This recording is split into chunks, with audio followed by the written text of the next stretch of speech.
Hello everyone, welcome to the divine classes. आज हम discuss करने वाले हैं यूपीटेट 2018 का फर्स्ट पेपर। तो चलिए स्टार्ट करते हैं। फर्स्ट क्वेश्चन, यदि 4/8/2017, 4/8 मतलब 4 अगस्त 2017 को शुक्रवार है, तब 61 दिनों के बाद कौन सा दिन होगा। ठीक है, तो 61 दिन में हम पहले वीक देख लेते हैं कितने वीक होंगे और उसके बाद कितने डेज बचेंगे। तो उसके लिए क्या करना पड़ेगा, हमें 7 से डिवाइड करना पड़ेगा 61 डेज को। 7 8 56, बचेगा 5 डेज। ठीक है। 4 तारीख को तो शुक्रवार था, जो हम पहला दिन काउंट करेंगे वो होगा क्या, 5 तारीख। 5 तारीख मतलब सैटरडे। ठीक है, तो जो हमारे 8 डेज कंप्लीट होंगे तो उसमें पहला डे सैटरडे होगा। ठीक है, इस तरीके से चलेगा। तो उसके बाद हमारे 5 दिन बच रहे हैं, तो 1 2 3 4 5। तो वीक कंप्लीट होने के बाद फिर पहला डे जो आएगा सैटरडे, दूसरा संडे, तीसरा मंडे, चौथा ट्यूसडे और पाँचवा वेडनेसडे। ठीक है, और ये जो पाँचवा दिन है ये है 61वां दिन, लेकिन उसने हमसे पूछा है 61 दिनों के बाद। तो 61वें दिन के बाद कौन सा आएगा, 62वां दिन, और उस दिन क्या होगा, थर्सडे। थर्सडे मतलब बृहस्पतिवार। तो ऑप्शन सी करेक्ट हो जाएगा। नेक्स्ट क्वेश्चन, दिए गए चित्र में ए बी पैरेलल है सी डी के, तब Y degree minus X degree का मान बताना है हमें, इसकी वैल्यू कितनी होगी। ठीक है, तो जब दो लाइन पैरेलल होती हैं तो उन पर एंगल की क्या प्रॉपर्टी होती है वो देख लेते हैं। मान लेते हैं कि दो लाइन पैरेलल है, ये कोई भी लाइन एल एम, ये दो लाइन पैरेलल है। अगर हम इस पर कोई तीसरी लाइन बनाते हैं, कोई भी कैसे भी बना सकते हैं, तो उसका जो ये एंगल होगा ये इस एंगल के बराबर होगा। मतलब कह सकते हैं कि 1 2 3 और 4 5 6 7 और 8। ठीक है, तो एंगल 1 बराबर होगा किसके, एंगल 5 के। ठीक है, क्यों, ये कॉरस्पॉन्डिंग एंगल है, कॉरस्पॉन्डिंग एंगल। और एंगल 5 के बराबर होगा, 2 किसके बराबर होगा, 6 का ये कॉरस्पॉन्डिंग होगा, 3 किसके बराबर होगा, 7 के, और 4 बराबर होगा 8 के। ठीक है, तो ये हमें याद रखना है।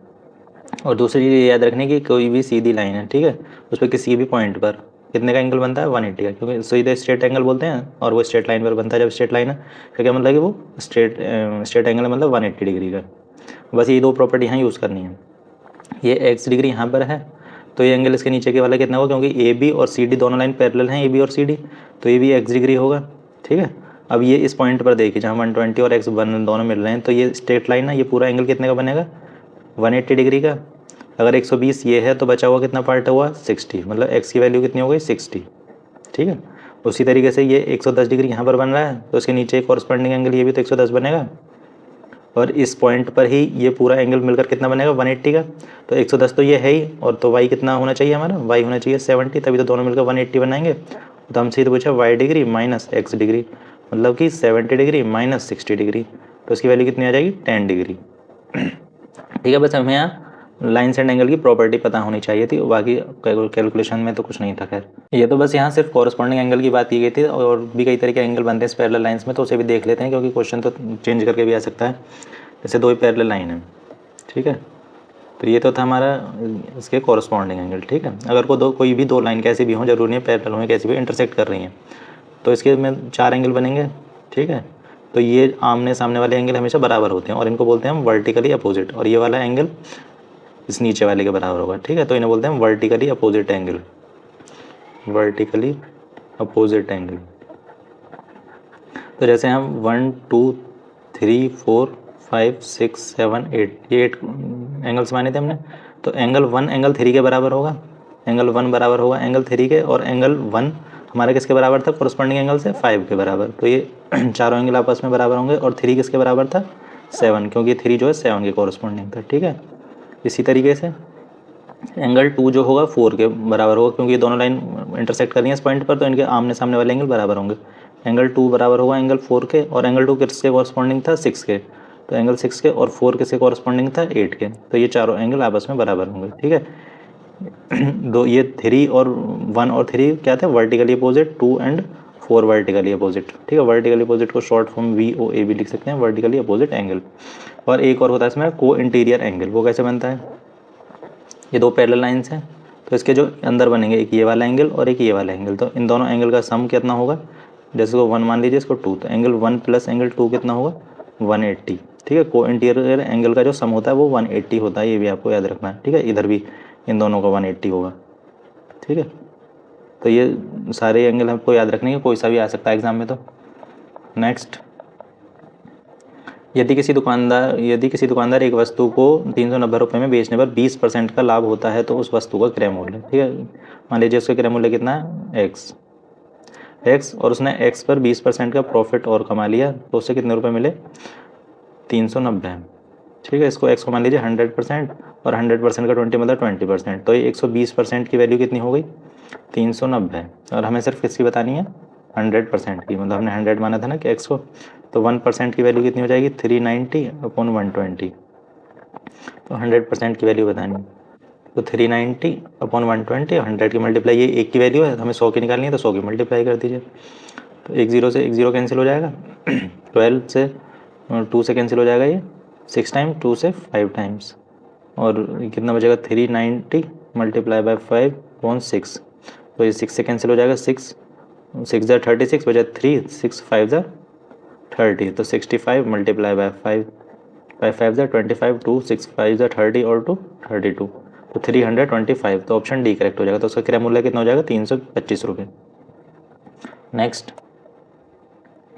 यदि किसी कस्बे की जनसंख्या 60,000 से बढ़कर 65,000 हो जाती है तो जनसंख्या में वृद्धि कितनी होगी, ठीक है, 60,000 से बढ़कर 65,000 हो गई, तो इंक्रीमेंट कितना हो गया उसमें 5,000, और जो हमें वृद्धि बतानी इंक्रीमेंट बताना है वो किसके रेस्पेक्ट में बताना है, जो पहले थी मतलब 60,000, तो इस अपॉन 60,000 और परसेंट के लिए 100 की मल्टीप्लाई कर देनी है, 1 2 1 2 1 2 1 2, ये हो जाएगा 50/6, तो 2 से 3 2 से 25, तो 25/3, तो 3 8 = 24, 1 रिमाइंडर/3, ठीक है, तो 8 कंप्लीट 1/3%, तो ऑप्शन बी करेक्ट हो जाएगा, ठीक है। इसको हम मिक्स फ्रैक्शन में चेंज कैसे करते हैं, इसको डिवाइड करेंगे पहले से 25 को 3 से, 3 8 = 24 बचा 1, तो जो कोशेंट आता है भागफल उसको लिखते हैं मिडिल में, जो रिमाइंडर बचता है उसे ऊपर, और जिसे डिवाइड करते हैं उसे तो नीचे लिखते ही हैं, ठीक है, तो इस तरीके से मिक्स्ड फ्रैक्शन में कन्वर्ट हो जाता है। नेक्स्ट,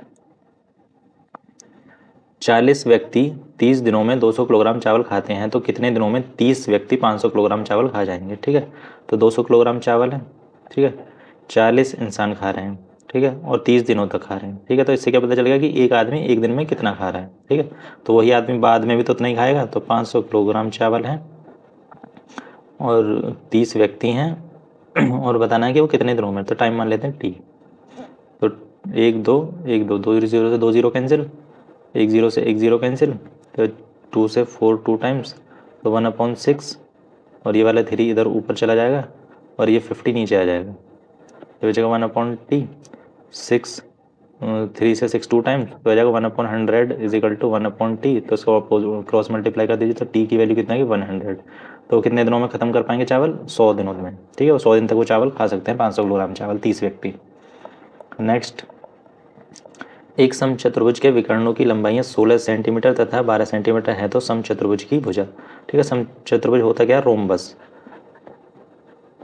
रोम्बस होता कैसा है स्क्वायर की तरह होता है, स्क्वायर तो एकदम बिल्कुल सीधा होता है जिसमें 90 डिग्री का एंगल बनता है ये, ठीक है, इसको आप थोड़ा सा टिल्ट कर दीजिए तो ये हो जाएगा समचतुर्भुज, ठीक है, इसकी सारी साइड स्क्वायर की तरह बराबर ही रहेंगी, अगर ये ए है तो ये भी ए होगी, ये भी ए होगी और ये भी ए होगी, ठीक है तो हमें इसकी साइड बतानी है, साइड की लेंथ, तो इसके हमें विकर्ण दिए हुए हैं, विकर्ण मतलब ये दोनों दिए हुए हैं, इसको मान लीजिए ए बी सी डी, ठीक है, तो ए सी की वैल्यू कितनी होगी 16 और बी डी की कितनी हो गई 12, तो समचतुर्भुज की एक प्रॉपर्टी होती है कि वो जो उसके जो विकर्ण हैं वो एक दूसरे को परपेंडिकुलर बाइसेक्ट करते हैं, परपेंडिकुलर बाइसेक्ट मतलब 90 डिग्री पर कट करते हैं, और सॉरी परपेंडिकुलर का मतलब 90 डिग्री पर और बाइसेक्ट का मतलब इक्वल पार्ट्स में, मतलब कि जितना अगर सपोज करो ये ओ है तो जितना ओ ए होगा उतना ही ओ सी होगा, और जितना ओ बी होगा उतना ओ डी होगा, मतलब ओ ए और ओ सी की लेंथ बराबर होगी ओ बी और ओ डी की बराबर होगी, ठीक है, तो ये कितना था 16, तो ये कितना हो जाएगा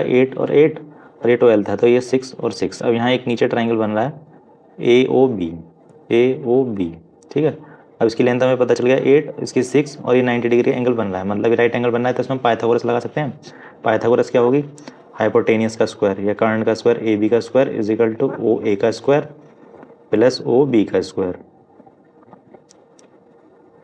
तो ए बी तो साइड है उसकी समचतुर्भुज की, तो वो तो हमें निकालनी है, ओ ए कितना है 8 का स्क्वायर प्लस ओ बी 6, तो 6 का स्क्वायर, 8 का स्क्वायर 64 प्लस 6 का स्क्वायर 36, तो ये कितना आ जाएगा 100 तो यह है ए बी का स्क्वायर, और इसका स्क्वायर रूट लेंगे तो ए बी की वैल्यू कितनी आ जाएगी 10, ठीक है। 10 100 का स्क्वायर रूट कितना होगा 10, तो ए बी की साइड कितनी हो जाएगी 10, और वही हमसे पूछी है कि समचतुर्भुज की भुजा, तो भुजा कितनी आ गई 10 सेंटीमीटर, तो ऑप्शन डी करेक्ट हो जाएगा।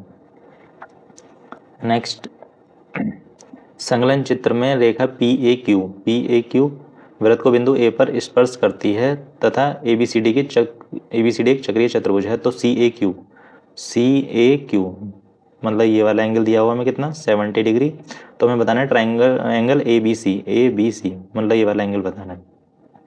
तो इसमें जो 2-3 प्रॉपर्टी लग रही है पहले तो उन्हें देख लेते हैं कि कौन कौन सी प्रॉपर्टी इसमें लगेंगी, ठीक है।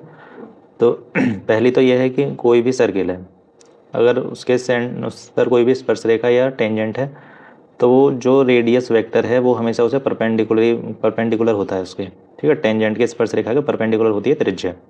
तो अगर ये ओ सेंटर है तो इसको अगर मिला देंगे ए पॉइंट पर, तो ये एंगल कितना बनेगा, एंगल ओ ए क्यू कितना बनेगा 90 डिग्री, और ये हमें 70 दिया हुआ है इसके नीचे वाला सी ए क्यू, तो ये ऊपर जो बचा एंगल ओ ए सी ये कितना बचा 20 होना चाहिए, तभी तो 90 हो पाएगा पूरा, ठीक है। अब इसको दोबारा से देख लेते हैं, इसको इरेज कर दें सारा, ठीक है। इतना मिल गया हमें। तो अब इसमें देखिए यहाँ पर एक ट्राइंगल बन रहा है ओ सी को मिला दीजिए, तो ये ट्राइंगल मिलना है कौन सा, ओ ए सी ट्राइंगल बन रहा है, ठीक है। अब इसमें एक प्रॉपर्टी और लगेगी, ट्राइंगल है, कोई भी इसमें कॉर्ड है, इसकी सेंटर है, ये दोनों रेडियस हैं, ठीक है। ये एंगल बन रहा था 20, तो ये दोनों क्या है रेडियस, ठीक है। रेडियस मतलब इन दोनों की लेंथ बराबर होगी, एक ही सर्किल की रेडियस है। तो किसी भी ट्राइंगल में अगर दो साइड सेम हैं तो उनके जो अपोजिट एंगल होंगे, इस साइड के अपोजिट ये वाला एंगल और इस वाली साइड के अपोजिट ये वाला एंगल, ठीक है। तो ये दोनों एंगल भी आपस में बराबर होंगे, ठीक है। तो हमें ये पता चला था कि ये कितना था 20, तो ये भी कितना होगा 20, ठीक है। अगर ये 20 है तो किसी भी ट्राइंगल के तीनों एंगल का सम कितना होता है 180, तो ये 20 और 20 40 हो गए, तो और 40 को 180 में से माइनस कर दीजिए तो कितना बचा 140। तो इस ट्राइंगल में ये एक एंगल बचा ना ओ पर जो बनेगा, ठीक है। इसको यहाँ बना लेते हैं इस तरीके से, तो यहाँ एंगल ओ पर जो बनेगा वो कितना बनेगा 140, और हमें निकालना है ए बी सी ये वाला, ठीक है। अगर ये बन रहा है तो यहाँ पर एक प्रॉपर्टी और है ये इस तरीके से अगर कोई बन रहा है, ठीक है। अगर इसको रोटेट करके देखेंगे तो इस तरीके से बनेगा, ये ओ पॉइंट है और ये डी पॉइंट है, ये ए और सी, ठीक है। ये हमारे जो भी सेंटर पर एंगल बनता है, जैसे यहाँ 140 बन रहा है तो उसका आधा जो बची हुई रिमेनिंग सर्कमफेरेंस है उस पर बनता है। इस पर कहीं भी कोई भी पॉइंट लें इस बची हुई सर्कमफेरेंस पर, तो कहीं पर भी पॉइंट लें वहाँ पर एंगल कितना बनेगा, इसका सेंटर का आधा 70। ये हम कह सकते हैं कि जो भी सर्कमफेरेंस पर एंगल बनता है उसका डबल बनता है सेंटर पर, तो ये कितना हो जाएगा 70, ठीक है। और 70 और ए बी सी डी क्या है, एक चक्रीय चतुर्भुज मतलब साइक्लिक क्वाड्रिलेटर, और उसमें क्या प्रॉपर्टी होती है कि उसके अपोजिट एंगल का सम 180 होता है, ठीक है। तो बी और डी का सम 180 होगा, और डी तो हमें पता चल गया 70 है, तो ए को कितना डी कितना 70 मिल गया हमें, तो बी की वैल्यू क्या होगी 110, ठीक है। तो इन दोनों को मिला के जब तो होगा 180, और ए और सी का 180 होगा, ठीक है। लेकिन उसमें हमें कुछ कैलकुलेट ही नहीं करना है, तो हमें बस बी पता करना था, ट्राइंगल ए बी सी या उसे एंगल बी कह दीजिए, ठीक है। वो तो एक ही बात है। तो इसकी वैल्यू कितनी आ गई 110, ठीक है। अब हमने यहाँ कितनी प्रॉपर्टी यूज़ की थी, पहले की थी कि कोई भी त्रिज्या होती है वो स्पर्श रेखा पर 90 डिग्री का एंगल बनाती है या परपेंडिकुलर होती है, ठीक है। एक ये थी। दूसरी कि इक्वल साइड के अपोजिट एंगल बराबर होते हैं, ठीक है। इसका उल्टा भी हो सकता है कि सपोज करिए दो एंगल आपस में बराबर है, ये दोनों बराबर हैं, तो इनके जो अपोजिट साइड होंगे, इसके अपोजिट ये और इसके अपोजिट ये, तो ये दोनों भी आपस में बराबर होंगी, ठीक है। दूसरी प्रॉपर्टी ये थी। तीसरी क्या थी कि जो किसी भी आर्क से लेके दोबारा बना देते हैं इसको, सपोज कीजिए ये आर्क ले लिया हमने, ठीक है, और ये सेंटर है ओ। अब रिमेनिंग पार्ट पर इसकी हेल्प से अब एक एंगल सेंटर पर बनेगा और एक एंगल बची हुई आर्क पर कहीं भी बना सकते हैं, सपोज कीजिए यहाँ बना लीजिए। तो ये जो इस बची हुई आर्क पर या बची हुई सर्कमफेरेंस पर जो भी एंगल बनेगा, सपोज करिए एक्स बनेगा, तो जो सेंटर पर बनेगा इसका हमेशा डबल बनेगा, तो इसका बनेगा 2x, ठीक है। तो तीसरी प्रॉपर्टी ये थी, और चौथी साइक्लिक क्वाड्रिलेटरल की कि अपोजिट एंगल का सम 180 होता है। तो इसमें 4 प्रॉपर्टी का यूज़ हुआ है, तो आप चारों याद रखिएगा। नेक्स्ट, यदि 8 पेन का क्रय मूल्य 6 पेन के विक्रय मूल्य के बराबर है तो लाभ प्रतिशत, ठीक है। CP कॉस्ट प्राइस होता है क्रय मूल्य, CP ऑफ 8 पेन किसके बराबर है वो SP selling price of 6 pen के। तो CP इस SP को नीचे ले आइए इधर 6 है और ये 8 इधर जाएगा तो डिवाइड में 2 3 जा 2 4 जा, तो CP अपॉन SP का रेशो कितना आ गया 3:4, ठीक है। कॉस्ट प्राइस 3 मतलब और सेलिंग प्राइस 4, मतलब ये सेलिंग प्राइस ज़्यादा है तो प्रॉफिट होगा, पहली बात तो ये वैसे भी क्वेश्चन में दिया हुआ है प्रॉफिट, ठीक है। कितने का प्रॉफिट हो रहा है 1 रेशो का, और प्रॉफिट या लॉस निकालते हैं हम कॉस्ट प्राइस पर जो का 3 रेशो में है, और परसेंटेज के लिए 100 की मल्टीप्लाई, तो कितना हो जाएगा 100/3, मतलब कि 33 कंप्लीट 1/3%, तो ऑप्शन सी करेक्ट हो जाएगा। नेक्स्ट, निम्नलिखित में से कौन सी परिमेय संख्या 3/5 और 4/5 के मध्य नहीं आती है, ठीक है। दोनों के बीच में कौन सी फ्रैक्शन नहीं आएगा वो बताना है। तो 3/5 को अगर हम 5 से 3 को डिवाइड करेंगे तो ये आएगा 0.6, और 4.5 को करेंगे तो 0.8, ठीक है। इस तरीके से आसानी से देख सकते हैं। 2.3, ठीक है, 3 में से 2 पार्ट मतलब 0.66%, ये तो आ जाएगा।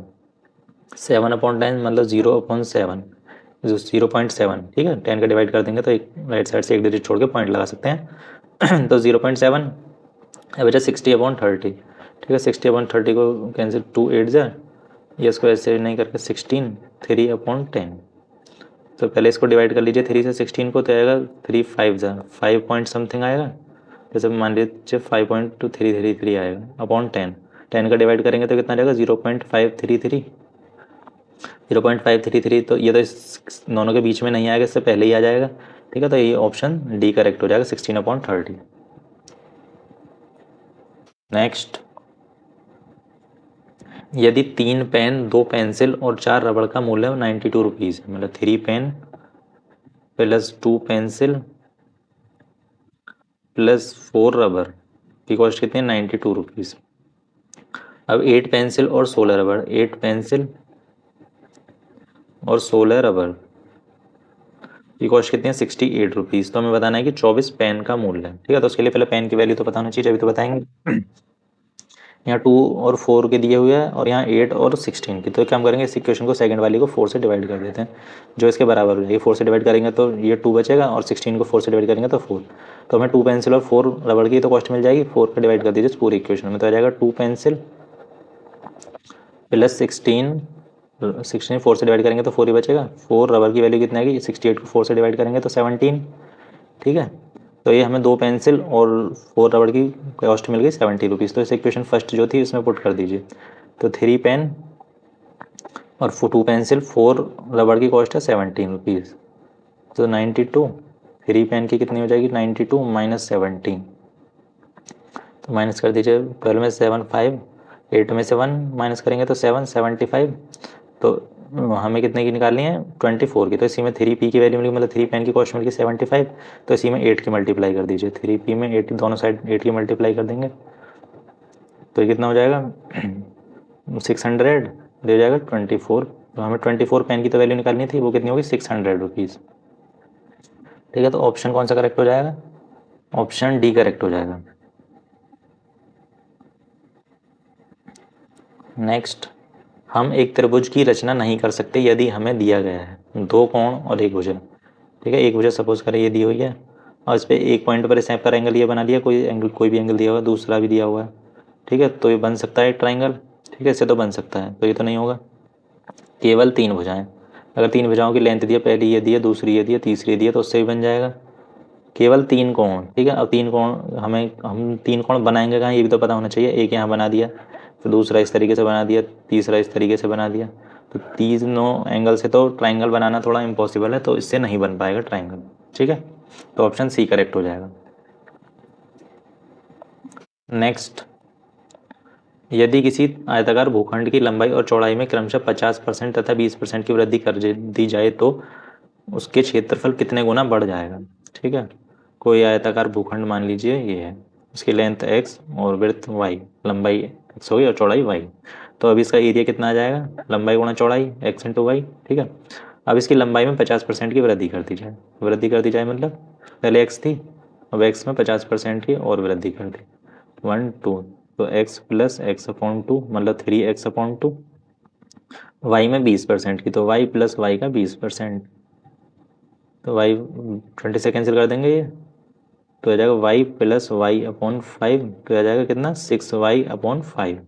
तो नया एरिया मान लेते हैं A1, तो कितना था लेंथ इंटू ब्रेड्थ लंबाई गुणा चौड़ाई, तो लंबाई कितनी आएगी नई 3x/2 और चौड़ाई कितनी आई है 6y/5। तो 2 से कैंसिल कर देंगे 3 टाइम्स, तो आ जाएगा 9/5xy। और xy कितना था हमारा पुराना एरिया, तो x मल्टीप्लाई वाई की जगह रख सकते हैं a। तो जो नया एरिया आया है वो पुराने का कितने गुना है 9/5 टाइम्स 9/5। ठीक है, अब इसको मिक्स्ड फ्रैक्शन में चेंज कर लीजिए, 5 × 5 4 रिमाइंडर बचेगा, तो 4 ऊपर अपॉन 5, तो 1 कंप्लीट 4/5। तो ऑप्शन ए करेक्ट हो जाएगा। नेक्स्ट, सामान्य मनुष्य के शरीर का ताप 47 डिग्री सेल्सियस है, तो फ़ारेनहाइट पैमाने पर यह ताप है।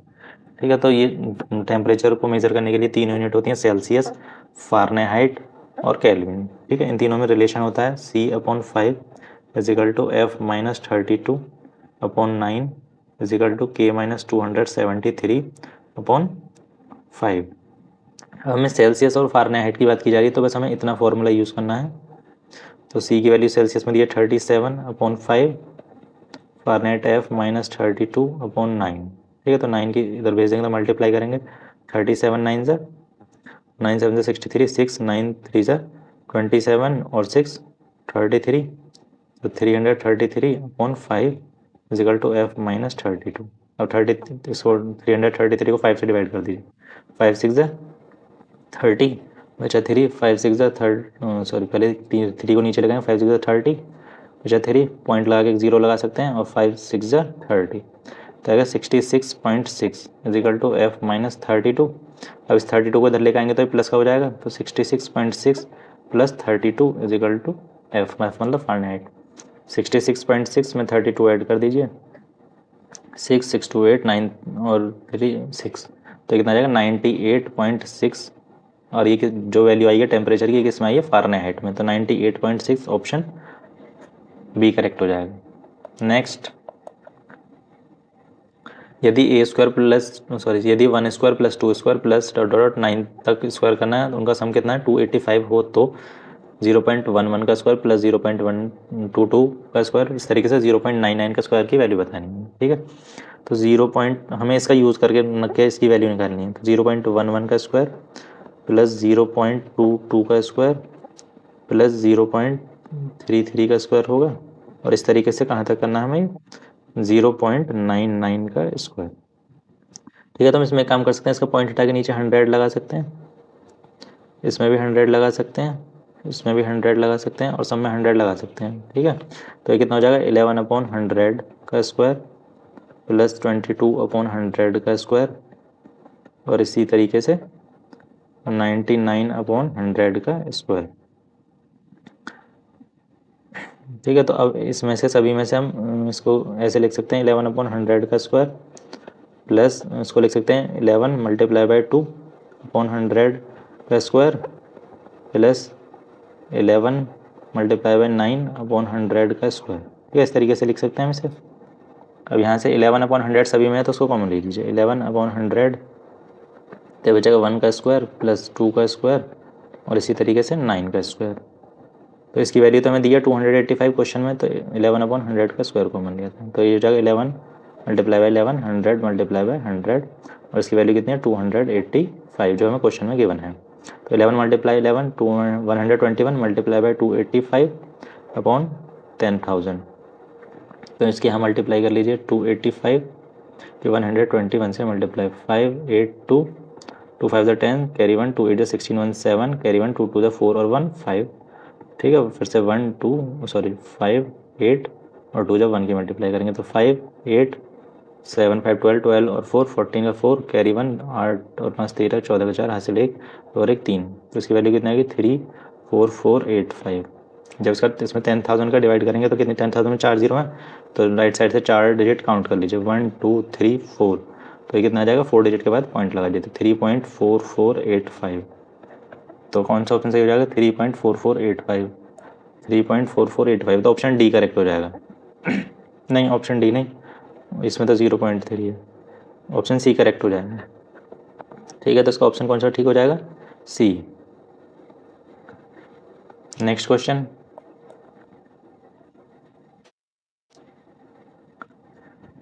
यदि एक राशि साधारण ब्याज पर 10 वर्षों में दुगनी हो जाती है तो कितने वर्षों में यही राशि उसी ब्याज दर से 3 गुनी हो जाएगी। ठीक है, तो प्रिंसिपल मान लेते हैं पी, और जो उस पर 10 गुनी हो जाती है, सॉरी 10 वर्षों में 2 गुनी हो जाती है, 2 गुनी हो जाती है तो मतलब 2p हो जाती है, और अमाउंट कितना था p, तो उस पर इंटरेस्ट कितना लगा हुआ p का। ठीक है, जितना प्रिंसिपल था उतना ही अमाउंट इंटरेस्ट आ गया, तभी तो डबल हो गए वो। ठीक है, और टाइम कितना दिया उन्होंने 10 ईयर। ठीक है, सिंपल इंटरेस्ट भी क्या हो जाएगा हमारा p। सिंपल इंटरेस्ट का फॉर्मूला क्या होता है, p into R into T upon 100। तो सिंपल इंटरेस्ट p है और प्रिंसिपल हमने p माना है, रेट ऑफ इंटरेस्ट निकालना है, टाइम दिया हुआ है 10 ईयर अपॉन 100। एक जीरो से एक जीरो कैंसिल, p से p कैंसिल, ये 10 इधर चला जाएगा, तो r की वैल्यू कितनी होगी 10%। अब इसी ब्याज दर से हमें बताना है कि वो कितने टाइम में 3 गुनी हो जाएगी। 3 गुनी होने का मतलब है कि प्रिंसिपल p है तो उस पर 2p का इंटरेस्ट और आ जाएगी, तभी तो 3 गुनी हो जाएगी, 3p हो जाएगी। ठीक है, तो सिंपल इंटरेस्ट कितना आना चाहिए उस पर 2p, तो 2p simple interest is equal to p, principal तो p है और रेट ऑफ इंटरेस्ट 10 है, और इस बारे में टाइम बताना है, अपॉन 100। p से p कैंसिल, एक जीरो से एक जीरो कैंसिल, ये 10 इधर चला जाएगा, 2 10 से 20 और इधर सिर्फ टाइम बचेगा, तो t की वैल्यू कितना आएगी टाइम 20 ईयर्स। तो ऑप्शन सी करेक्ट हो जाएगा। नेक्स्ट, 80 मीटर व्यास वाले एक वृत्ताकार पार्क के अंदर अधिकतम क्षेत्रफल का एक वर्गाकार खेल का मैदान बना है। तो खेल के मैदान का क्षेत्रफल, एक वृत्ताकार पार्क है, उसके अंदर अधिकतम क्षेत्रफल वाले एक वर्गाकार। ठीक है, अधिकतम तो इस तरीके से बनेगा उसके चारों साइड को टच करे और मिडल में बने बिल्कुल। ठीक है, और उसका व्यास जो होगा वो इस तरीके से होगा, तो इसकी वैल्यू दी है 80 मीटर। तो सपोज करिए इसकी जो वर्ग की जो लंबाई है साइड की वो है a मीटर, तो ये भी a मीटर होगी, और स्क्वायर में वर्ग में 90 डिग्री एंगल बनता है, तो हम इसमें पाइथागोरस लगा सकते हैं इस ट्रायंगल में। तो पाइथागोरस लगाएंगे तो इसकी वैल्यू कितनी आ जाएगी a√2 विकर्ण की या व्यास की, तो a√2 किसके बराबर हो जाएगा 80 के, तो a की वैल्यू कितनी आ जाएगी 80 अपॉन √2। इसको रेशनलाइज करने के लिए √2 के ऊपर नीचे मल्टीप्लाई कर दीजिए, तो आ जाएगा 80√2 अपॉन 2, तो 2 से 40 टाइम्स, तो उसकी लेंथ कितनी आ गई 40√2।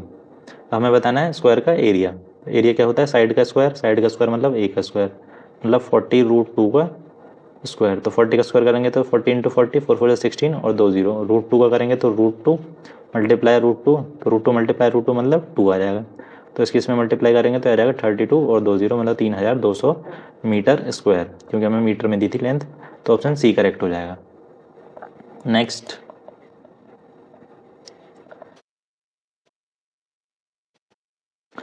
दो 224 अंकों की एक परीक्षा में एक छात्र ने 52 अंक प्राप्त किए, तो पाई चार्ट से संबंधित कोण क्या होगा। ठीक है, पाई चार्ट मतलब इस तरीके से जो बनता है, ये मान लेते हैं इसका सेंटर। अगर 224 नंबर अगर परसेंट की बात करता तो ये किसके बराबर होता है 100% के बराबर, ये टोटल मार्क्स हैं।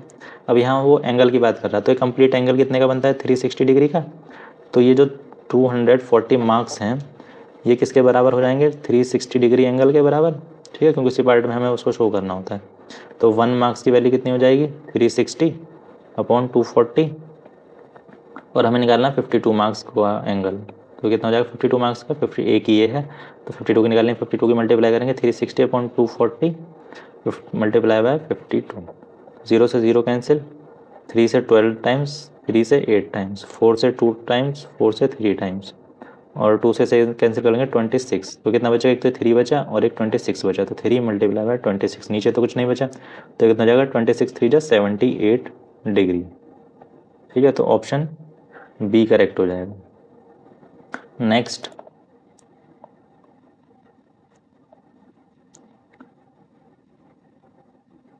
यदि p का p% 36 हो तो p किसके बराबर है। ठीक है, p का वो का मतलब मल्टीप्लाई p%, तो परसेंट हटाते तो नीचे 0 100 मतलब वो किसके बराबर है 36 के बराबर, 36 के बराबर, तो कितना हो जाएगा p square is equal to 36 multiply by 100।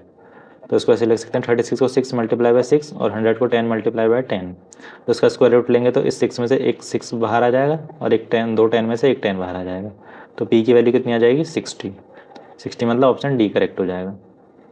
Next,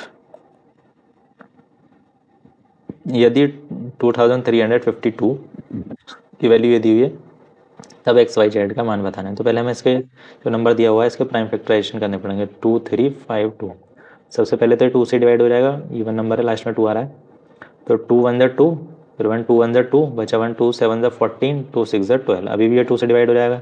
तो 2 5 ज़ा 10, बचा 17, तो 2 8 ज़ा 16, फिर एक बचेगा 16, तो 2 8 ज़ा 16, अभी भी 2 से डिवाइड हो जाएगा। तो 2 2 ज़ा 4, बचा 1, तो कितना हो जाएगा 18, तो 2 9 ज़ा 18, 2 4 ज़ा 8, अभी भी 2 से हो जाएगा। तो 2 1 ज़ा 2 और 2 4 ज़ा 8, 1 बचा 2 7 ज़ा 14, अभी 2 से डिवाइड नहीं होगा क्योंकि लास्ट में अब 7 आ गया, मतलब ऑड नंबर। तो 7 4 11 और 1 12, तो 12 मतलब 3 से डिवाइड हो जाएगा, तो ये नंबर भी 3 से डिवाइड हो जाएगा। 3 4 ज़ा 12, बचा 2, तो 27 हो जाएगा। 3 9 ज़ा 27, 4 प्लस 9 13, तो ये 3 से नहीं होगा, अब ये डायरेक्ट 7 से हो जाएगा। 7 7 ज़ा 49 और 7 1 ज़ा 7। तो यहाँ पर 2 कितनी बार आ रहा है? 4 टाइम्स। तो इस नंबर को ऐसे लिख सकते हैं 2 3 5 2 इज इक्वल टू 2 की पावर 4 मल्टीप्लाई बाय 3 एक बार आ रहा है, तो 3 की पावर 1 मल्टीप्लाई बाय 7 आ रहा है 2 टाइम्स, तो 7 की मल्टीप्लाई बाय 2। अब इसकी इससे कंपेयर कर देंगे तो x की वैल्यू कितनी हो जाएगी 4 और y की वैल्यू कितनी हो जाएगी 1 और z की वैल्यू हो जाएगी 2। तो हमसे पूछा x plus Y plus z, मतलब 4 प्लस 1 प्लस 2, 4 प्लस 1 5 प्लस 2 7, तो x plus Y plus z की वैल्यू कितनी हो जाएगी 7। ठीक है, तो ऑप्शन बी करेक्ट हो जाएगा। नेक्स्ट, 100 के समभाजकों की संख्या होगी। ठीक है, सम मतलब इवन और भाजक मतलब डिवीज़र। डिवीज़र मतलब ऐसे नंबर जो 100 को डिवाइड कर सकें। ठीक है, तो पहले हमें पता होना चाहिए 100 के कितने कौन से नंबर हैं जो 100 को डिवाइड कर सकते हैं। तो सबसे पहले तो 1 तो सभी को करता है। ठीक है, और वो कितने टाइम्स करेगा 100 टाइम्स, तो 100 को लीजिए। 2 भी कर सकता है, 2 कितने टाइम्स करेगा 50 टाइम्स। ठीक है, इस तरीके से सारे पता चल जाती है और जल्दी हो जाते हैं।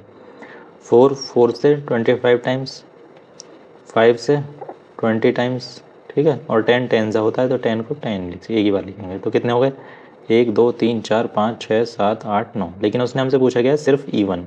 इवन 1 नहीं, तो 1 को हटा दीजिए, 5 को हटा दीजिए, 25 को हटा दीजिए, तो कितने बचे 1 2 3 4 5 6। तो आंसर क्या हो जाएगा 6, ऑप्शन ए करेक्ट हो जाएगा। नेक्स्ट,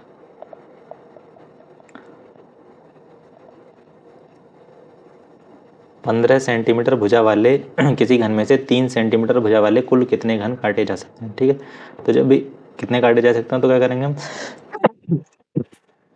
तो इनका जो है वॉल्यूम जो है वो बराबर कर देंगे। तो मान लेते हैं कि n काटे जा सकते हैं, तो n मल्टीप्लाई बाय 3 सेंटीमीटर वाले क्यूब का वॉल्यूम, तो उसका क्या होता है वॉल्यूम साइड की पावर 3 इज इक्वल टू बड़े वाले का मतलब जिसमें से काटे जा रहे हैं, तो उसका क्या होगा 15, मतलब साइड की क्यूब। तो n is equal to 15 cube को लिख सकते हैं 15 मल्टीप्लाई बाय 15 मल्टीप्लाई बाय 15, और ये 3 क्यूब इसके नीचे आ जाएगा, तो उसको भी लिख सकते हैं 3 मल्टीप्लाई बाय 3 मल्टीप्लाई बाय 3। तो 3 5 ज़ा 15 और 3 से ये 5, तो कितना बचा 5 मल्टीप्लाई बाय 5 मल्टीप्लाई बाय 5, तो कितना आ जाएगा 125। तो 125 घन काटे जा सकते हैं, तो ऑप्शन सी करेक्ट हो जाएगा। नेक्स्ट क्वेश्चन, पावर 1989 में 7 से भाग देने पर शेषफल क्या होगा। ठीक है, दिया हुआ है 3 की पावर 1989, इसको हमें डिवाइड करना है 7 से, तो हमें बताना है कि रिमाइंडर क्या होगा। तो इसको हम करेंगे रिमाइंडर थ्योरम से, और इसको हम कोशिश करेंगे कि रिमाइंडर 1 आए या और कोई छोटा नंबर आए। ठीक है, तो उसके लिए क्या करेंगे, जैसे 3 की पावर 1 है, 3 की पावर 1 को 3 से डिवाइड करेंगे तो रिमाइंडर 3 ही रहेगा। 3 की पावर 2, 3 की पावर 2 मतलब 9, 9 को अगर 7 से डिवाइड करेंगे तो रिमाइंडर 2 आएगा। ठीक है, तो इसको हम क्या कर लेंगे, इसको चेंज कर लेंगे इस तरीके से, 3 की पावर 2 की होल पावर 2 9 ज़ा 18, 2 9 ज़ा 18 और 2 4 ज़ा 8 और 1 पावर बचेगी, तो उसको ऐसे करते हैं मल्टीप्लाई में 3। ठीक है, अब इस वाले पहले एक्सप्रेशन को अगर डिवाइड करेंगे, मतलब 3 की पावर 2 को डिवाइड करेंगे तो रिमाइंडर आएगा 2, तो इसे लिख सकते हैं 2 की पावर 994 अब मल्टीप्लाई 3 अपॉन 7। ठीक है, अब 2 को चेक कर लेंगे, 2 की पावर 1 को डिवाइड करेंगे तो 7 से 2 ही रहेगा, छोटा नंबर है। 2 की पावर 2 मतलब 4, 4 भी छोटा ही, तो रिमाइंडर 4 ही रहेगा। 2 की पावर 3 मतलब 8, 8 को अगर 7 से डिवाइड करेंगे तो रिमाइंडर कितना आएगा 1। ठीक है, तो इसे इसकी जगह लिख सकते हैं 3 के मल्टी 994 है, तो इसको 3 से डिवाइड कर लेते हैं, क्योंकि 3 की पावर में चेंज कर 2 की पावर 3 में आया ना, तो 3 के पेयर बनेंगे, तो 3 3 ज़ा 9, फिर 9, तो 3 3 ज़ा 9, फिर 4 बचेगा, तो 3 1 ज़ा 3, तो 1 बचेगा, मतलब 1 का मतलब एक 3 बचेगा, तो 2 की पावर 3 सॉरी एक 2 बचेगा, क्योंकि 2 की पावर में करें, 2 की पावर 3 और लिखें 331, और एक जो रिमाइंडर बचा है उसका 2 और एक पहले से 3 था।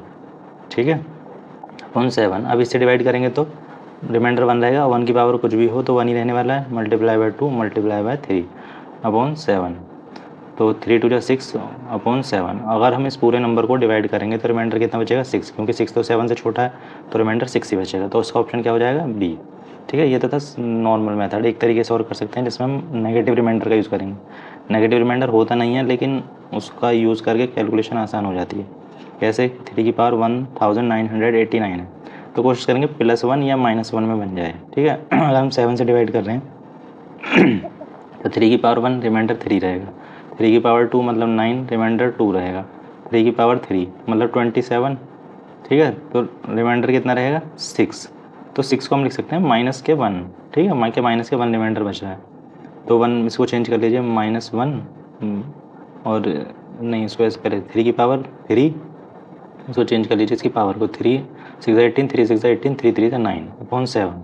ठीक है, तो 3 की पावर 3 को डिवाइड 27 को डिवाइड करेंगे तो -1 बचेगा, तो -1 की पावर 663 अपॉन 7। अब -1 की पावर ऑड है तो ये और माइनस की रहेगा, -1 अपॉन 7। ठीक है, अब रिमाइंडर नेगेटिव तो हो नहीं सकता, तो हमने 6 की जगह -1 लिखा था ना, तो -1 की जगह दोबारा 6 लिख दीजिए, 6 अपॉन 7। तो वही आ गया ना कि रिमाइंडर 6 होगा जब 7 से हम डिवाइड करेंगे इस पूरे नंबर को। पूरा नंबर क्या था 3 की पावर 1989। ठीक है, तो उसका ऑप्शन बी करेक्ट हो जाएगा 6।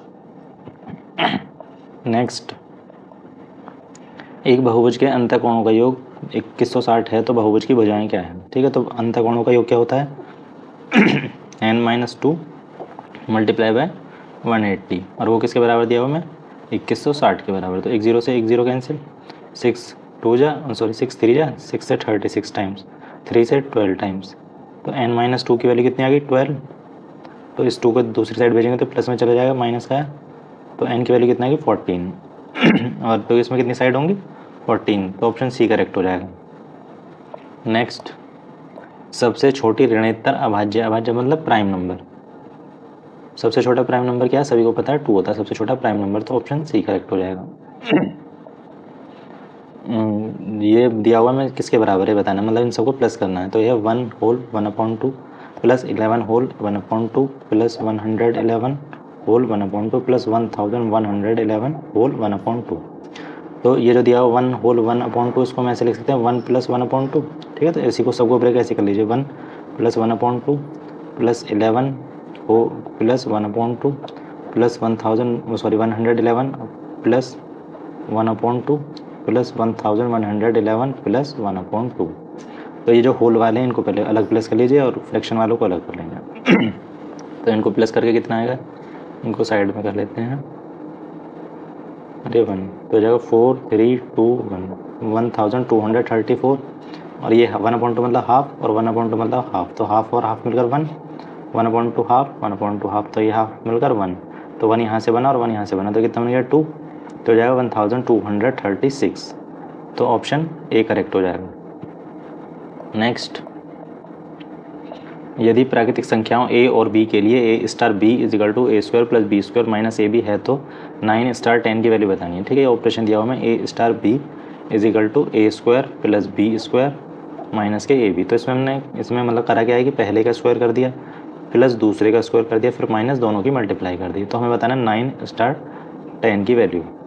तो आप पहले 9 का स्क्वायर करेंगे फिर सेकंड का स्क्वायर मतलब 10 का स्क्वायर फिर माइनस करके दोनों की मल्टीप्लाई, 9 × 10, 9 का स्क्वायर 81 प्लस 100 का 10 का स्क्वायर 100 माइनस के 90, तो 81 100 में से 90 माइनस करेंगे तो प्लस के 10 बचेंगे और ये हो जाएगा 81 + 10 91, तो ऑप्शन बी करेक्ट हो जाएगा। नेक्स्ट क्वेश्चन, यदि x और y गैर शून्य मतलब शून्य के अलावा कोई भी वास्तविक संख्याएं हैं तो x² + xy + y² कैसे होंगे, हमेशा ऋणात्मक होंगे। कुछ x और कुछ y के लिए का मान शून्य होता है, हमेशा धनात्मक होता है, ऋणात्मक और धनात्मक दोनों मान हो सकते हैं। ठीक है, तो इसको चेक कर लेते हैं। पहले x² + y² + xy। ठीक है, इसे आगे पीछे लिख लीजिए, उससे कोई फर्क नहीं पड़ेगा और ये सिमेट्रिक है कि पहले का स्क्वायर दूसरे का स्क्वायर फिर दोनों की मल्टीप्लाई। अगर दोनों नंबर पॉजिटिव हैं x और y दोनों पॉजिटिव हैं, ठीक है, तो ये भी पॉजिटिव रहेगा, ये भी पॉजिटिव, ये भी पॉजिटिव, तो पॉजिटिव को ऐड करेंगे तो फाइनल रिजल्ट क्या होगा पॉजिटिव। सपोज करो जी ये दोनों नेगेटिव है, ठीक है, तो नेगेटिव का स्क्वायर नेगेटिव, नेगेटिव का स्क्वायर पॉजिटिव, नेगेटिव का स्क्वायर पॉजिटिव और नेगेटिव की मल्टीप्लाई होगी तो ये भी पॉजिटिव हो जाएगा, पूरा रिजल्ट क्या आएगा पॉजिटिव। ठीक है। अब बचा माइनस या प्लस, ठीक है, एक माइनस या प्लस, तो इस दोनों सिमेट्रिक हैं, किसी को भी माइनस किसी को प्लस मान लीजिए, उससे कोई फ़र्क नहीं पड़ेगा। अब फ़र्क इस बात से पड़ेगा कि एक बार हम माइनस का नंबर ले लेते हैं बड़ा और प्लस का ले लेते हैं छोटा, और एक बार लेंगे प्लस का बड़ा लेंगे और माइनस का छोटा लेंगे, ठीक है, इस तरीके से। तो x को 5 -5 और y को 3 मान लीजिए, तो -5 का स्क्वायर प्लस 3 का स्क्वायर प्लस -5 मल्टीप्लाई 3, तो जाएगा 25 प्लस 9 माइनस 15, ठीक है। 25 में से माइनस कर दीजिए 15, तो बचेगा 10 प्लस 9 मतलब 19 मतलब ये भी नंबर कैसा है, पॉजिटिव, धनात्मक। फिर दूसरा केस लेते हैं, -3 का स्क्वायर मतलब x का स्क्वायर प्लस y का स्क्वायर मतलब 5 का स्क्वायर और प्लस के दोनों की मल्टीप्लाई, तो -3 मल्टीप्लाई बाय 5, ठीक है। तो -3 का स्क्वायर 9 प्लस 5 का स्क्वायर 25 माइनस के 15, तो 9 25 में से 15 माइनस करेंगे 10, तो ये आएगा 19 मतलब पॉजिटिव। तो आप किसी भी तरीके से देख सकते हैं, सबका जो आएगा वो पॉजिटिव ही आएगा, पॉजिटिव मतलब धनात्मक। तो ऑप्शन क्या सही हो जाएगा, इसका ऑप्शन सी करेक्ट हो जाएगा कि हमेशा धनात्मक होगा, ठीक है। एक्स और वाई की कोई भी वैल्यू नहीं वास्तविक रियल नंबर में, तो वो हमेशा पॉजिटिव ही रहेगा। नेक्स्ट, संकलन चित्र इतने में स्टार के स्थान पर संख्या होगी, ठीक है। ये हमें 4 फिगर दिए हुए हैं, तो हमें ये लास्ट वाले बताना है कि स्टार की जगह पर क्या आएगा।